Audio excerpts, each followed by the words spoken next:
welcome or welcome back to my channel. For those who don't know me, my name is Katharine, and in today's video, we will be talking about my Q1 of 2025 reading updates.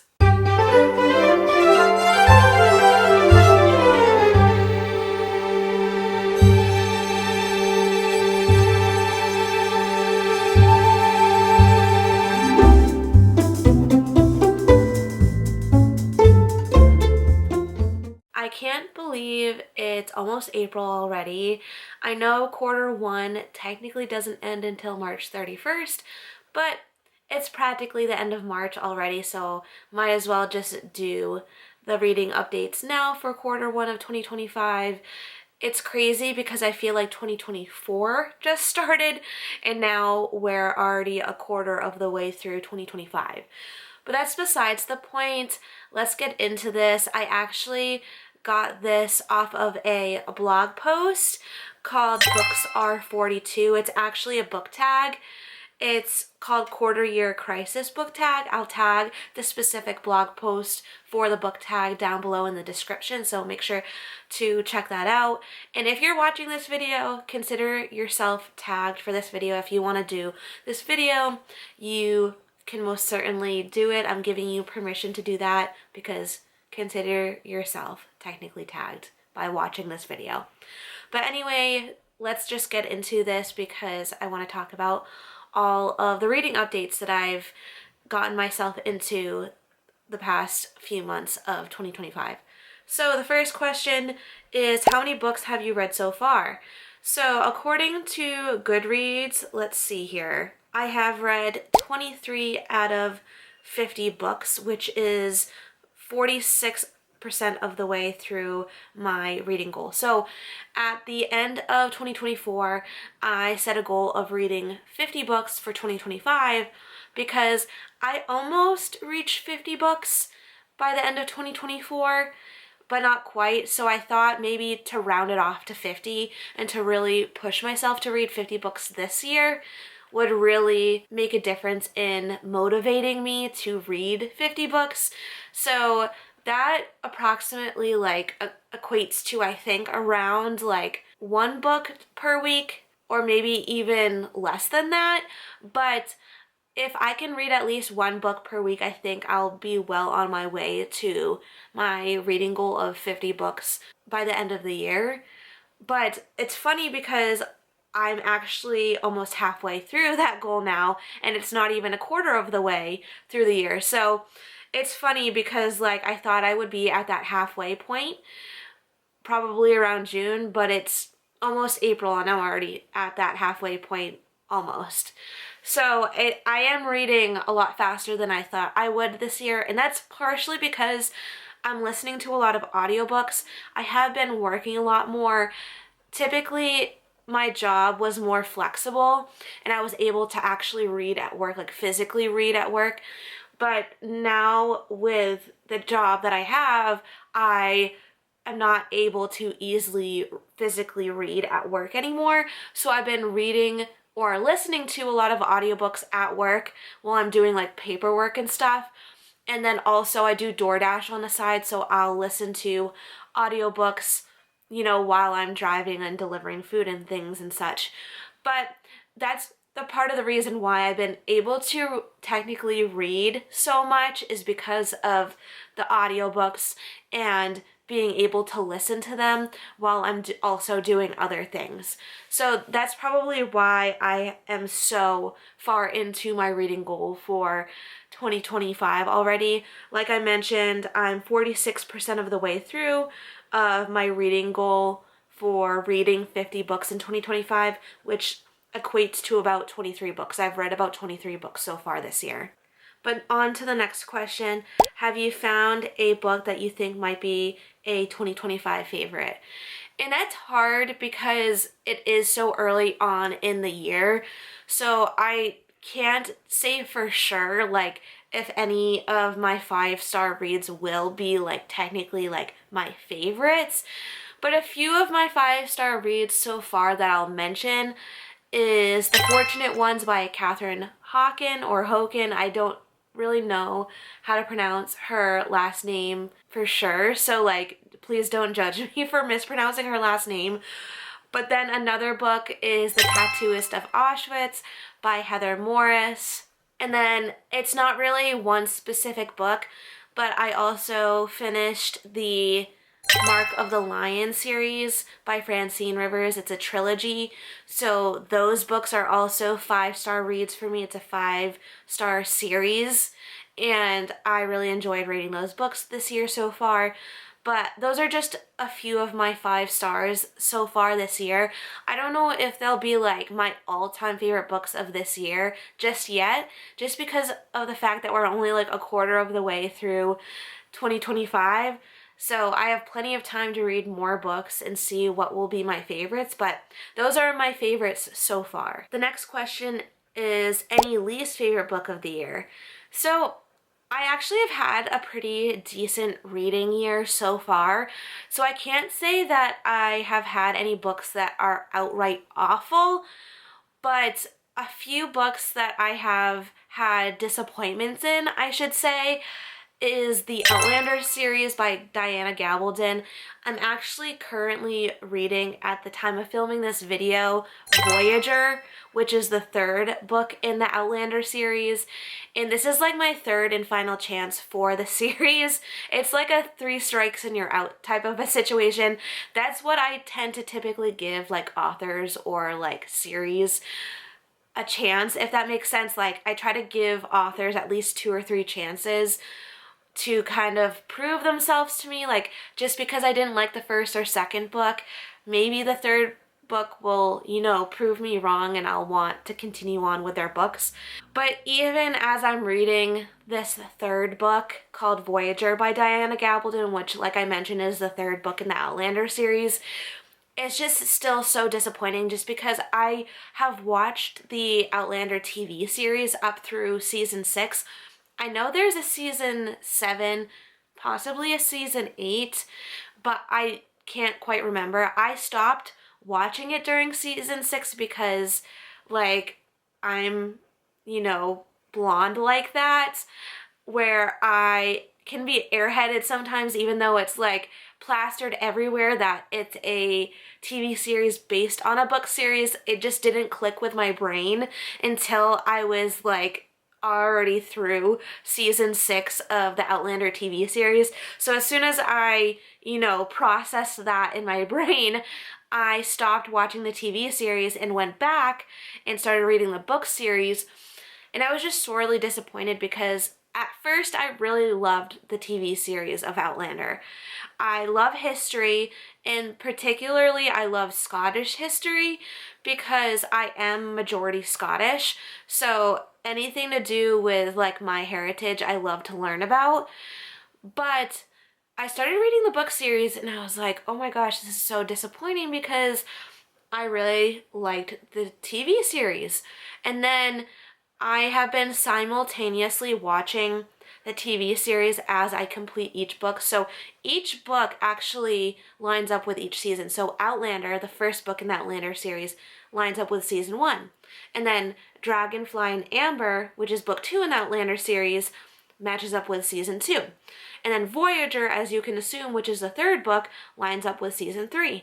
So I've been watching the TV series along with the books, and I don't know what it is, but I'm also not liking the TV series anymore, which is really surprising. I'm just finding the main characters to be super insufferable and very unlikable. I'm finding the plot in general to be super annoying. I don't know how else to describe it other than being annoying, because on paper, it's something that I would enjoy. I am a huge fan of historical fiction and just history in general. I'm a huge history nerd, so on paper, the Outlander book series and TV series sounds like something that I would really enjoy, but just like in execution and in reality, it just is not matching up with me and how I generally like books and TV. So I'm just really disappointed with the series. It's not that it's like an awful series. Like, I can see why people like it because I liked it at one time, but I'm realizing now that maybe my like taste is changing, and I'm really realizing what I like and don't like in books and in TV series. And I also have had a huge conviction about like sexual stuff in books and in TV series, and I've been mostly reading Christian fiction and watching things that are also like clean, if that makes sense. Like, I don't mind like sexual stuff being in books or TV series or in movies if it's relevant for the plot, but when it's in there for like lustful reasons and for the spiciness, that's like a no-go for me. So I have noticed that the Outlander series has been spicy in nature and for lustful reasons, and I'm just like, why is that in there? And it also, what I've realized, is very overly detailed, and it goes the same thing, like just like with the spice, I don't mind history and politics being in books. Like, I actually really love that in books, to be honest, but only when it's relevant for the plot. Like, I don't want to learn like I'm reading out of a textbook. Do you know what I mean? That's why I'm reading historical fiction, or why I'm watching like historical fiction TV shows or movies. If I wanted to learn about history in a educational format, I would read a textbook or watch a documentary. I wouldn't be watching like fictionalized history, if that makes sense. Like, I don't mind history or politics to be in historical fiction. That's like why it's called historical fiction, is because it's based on history. But like, please make it relevant to the plot. I feel like a lot of authors who are historical fiction authors, or just even historical fiction like directors of like movies based on history or TV series based on history, put things in there maybe just to prove that they know a lot about history. And I'm just like, I don't need to be impressed by the fact that you know all of this stuff and that you're just fitting all of this like really niche stuff about this certain time in history just to prove the fact that you know this stuff. Do you know what I mean? Just put the stuff that's in there that's relevant to the plot and the characters and be done with it. But that's like my rant on like the Outlander series. As you can tell, I'm like really passionate about my disappointment in this book series because of the fact that, first of all, like I mentioned, the characters are super insufferable and unlikable. The details in the book are also very annoying, and to the point that it's like, oh my gosh, I'm bored to tears and annoyed with the fact that I'm wasting all of this time and energy reading about this stuff that's not even relevant to the plot. But that's you know, the two major issues that I have with the book is the detailedness and the characters. And like, that's, you know, a lot of the reason why, you know, this book series is like not for me, is because like the plot and the characters, the two major points in books in general, are being cast down or are, you know, being downplayed because Diana Gabaldon just doesn't know how to execute her characters and plots correctly.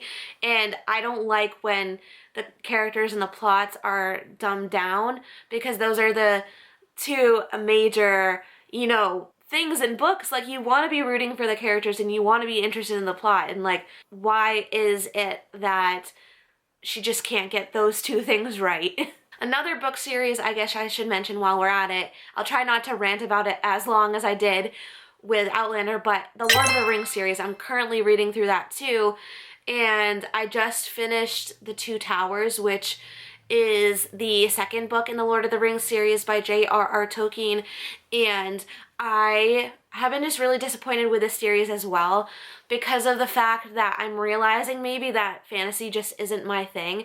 I like magical realism, but what I'm realizing is fantasy is just like way too out of this world for me. It's the same thing with sci-fi. Sci-fi and fantasy both just like don't interest me, because I like my books at least based on somewhat of reality. Like, a lot of fantasy and sci-fi books are, you know, way too far-fetched for me. Not that I don't have an imagination or you know, I can't have a creative bone in my body, but it's just the fact that like a lot of these like names and places, I'm just like, I don't care. It's not that I can't imagine these things, it's just the fact that I just don't care. And I like magical realism for that point, that like even though there are some fantastical elements in magical realism, at least a lot of the book is, you know, based in, you know, what is real and realistic. But anyway, that's just my little rant on the Lord of the Rings and J.R.R. Tolkien. I know J.R.R. Tolkien is like the father of fantasy, and the Lord of the Rings series is, you know, very iconic. And I can appreciate it for what it is, but it's like not something that I absolutely love like a lot of people. And I can understand why it's popular, but it's just like not for me. And I've been trying to watch the movies to try to like get myself interested in the books, but it's just like not doing it for me. I'm sorry if some of you are mad at me for that, because I know the Lord of the Rings series is very popular and well loved by a lot of people, but I just can't get into it. The next prompt is a book that surprised me, and I would have to say The Tattooist of Auschwitz by Heather Morris. I know I mentioned that earlier on in this video, but I honestly just, you know, picked it up at a thrift store one day and bought it for like $2. Maybe not even, maybe $1. I don't even remember how much I paid for it, but I know it was pretty cheap.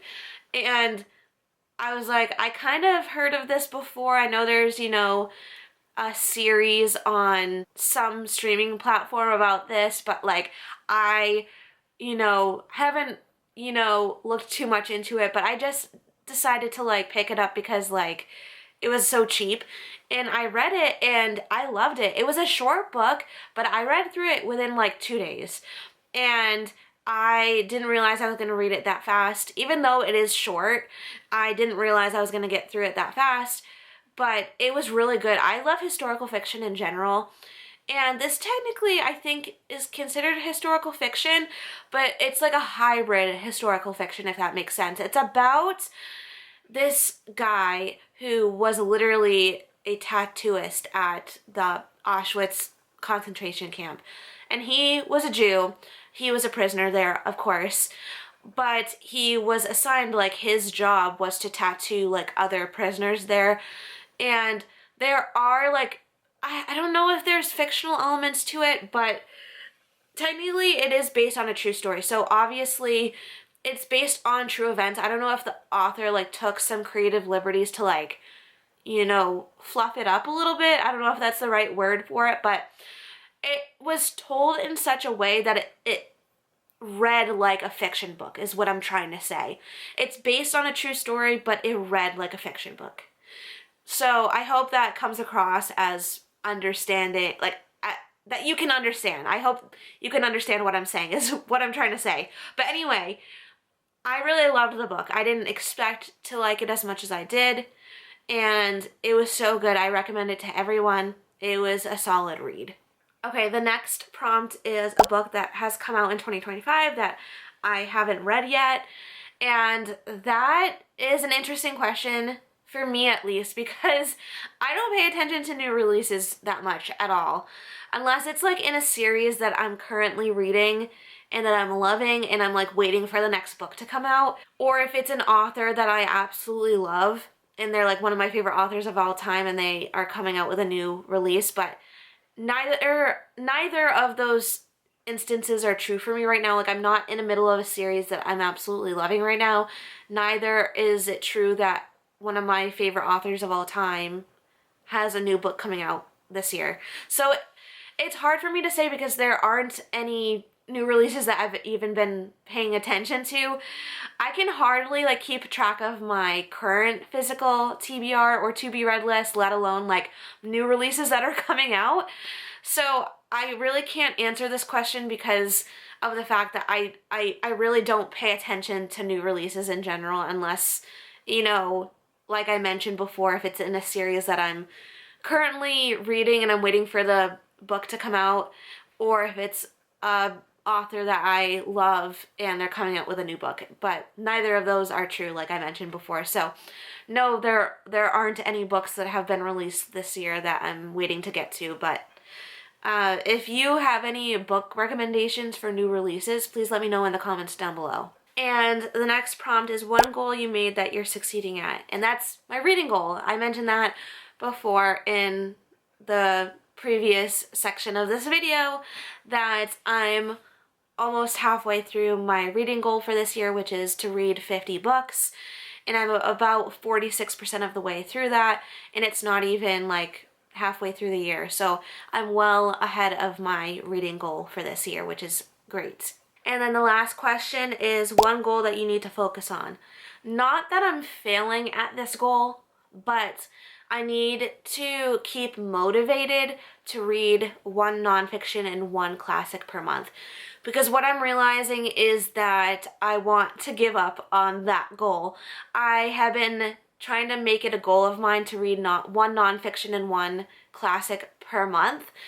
And it's been hard because a lot of the nonfictions and a lot of the classic books that I've been reading have been not that interesting to me. Like, I've been reading through the Lord of the Rings series, which technically I'm considering classics, and I'm not really liking the Lord of the Rings series like I mentioned before previously in this video. And then the nonfictions that I've been reading, I've been trying to listen to the audiobook versions of them because I find that nonfictions are easier to get through if it feels like I'm listening to someone talking to me about their story, because a lot of nonfictions are like memoirs or biographies or, you know, self-help or Christian living type books, and I feel like someone's talking to me and giving me advice or telling me about their life. So I find that listening to audiobooks has been helping me, but even with that, it's been hard because I'm not a big like classic reader or nonfiction reader, and that's why I set that goal for myself to read one nonfiction and one classic per month to kind of push my way through like the classics and nonfictions that are on my TBR or to be read list.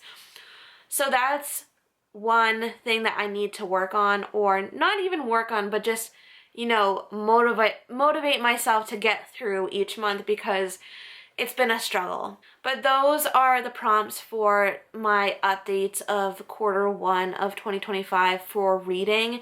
I have been really liking my reading so far this year. I mean, there have been a few disappointments, but I wouldn't say that it's deterring me from reading. It's not really putting me in a reading slump. I'm able to get through books and still feel like I'm enjoying what I'm reading. I have not DNF'd or, you know, not finished a book. Do you know what I mean? Like, DNF literally means do not finish. So I had a few DNFs last year in 2024, which is disappointing, but thankfully in the year 2025 I have not DNF'd a book or did not finish a book in this year yet. I'm sure I will, but I haven't yet this year. But yeah, I have had a pretty solid reading year so far in the first quarter of the year, and hopefully we can keep on track with that. Like I mentioned, there have been a few disappointments, but not anything too severe. But thank you so much for watching this video. Let me know how your reading is going this first quarter of the year of 2025. And if you have any suggestions of what I should read for the rest of the year, please let me know. And do all the YouTube things that you know how to do, like, comment, and subscribe, and I'll see you in my next video. Bye!